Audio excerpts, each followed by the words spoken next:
Wire bonding process optimization methods play a crucial role in ensuring the efficiency, reliability, and quality of semiconductor manufacturing. By fine-tuning various parameters and implementing best practices, manufacturers can achieve higher yields, improved bond quality, and enhanced overall performance. Here, we delve into the key aspects of wire bonding process optimization methods. One of the fundamental optimization methods involves parameter fine-tuning. This includes optimizing bonding force, ultrasonic energy, and temperature to achieve consistent and reliable wire bonds. By carefully adjusting these parameters based on the specific requirements of the materials and bonding configurations, manufacturers can minimize wire deformation, enhance bond strength, and reduce the risk of defect. Material selection is another critical aspect of wire bonding process optimization. Choosing the right wire material based on factors such as conductivity, corrosion resistance, and thermal stability is essential for achieving optimal bond quality. Additionally,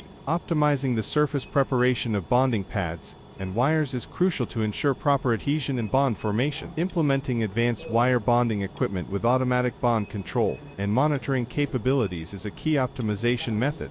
These systems enable real-time monitoring of bond quality, allowing for immediate adjustments and corrections during the bonding process. Furthermore, the integration of inline inspection systems and quality control measures helps identify and address potential issues, contributing to higher yields and improved overall process efficiency. Process optimization also involves the development of robust process control strategies. This includes establishing standardized operating procedures, conducting regular equipment maintenance, and implementing statistical process control (SPC) methods to monitor and maintain consistent process performance. In conclusion, wire bonding process optimization methods encompass a range of techniques aimed at maximizing the efficiency and quality of semiconductor manufacturing. By focusing on parameter fine-tuning, material selection, advanced equipment, and process control, manufacturers can achieve higher yields, improved bond quality, and enhanced reliability, ultimately contributing to the advancement of the semiconductor industry.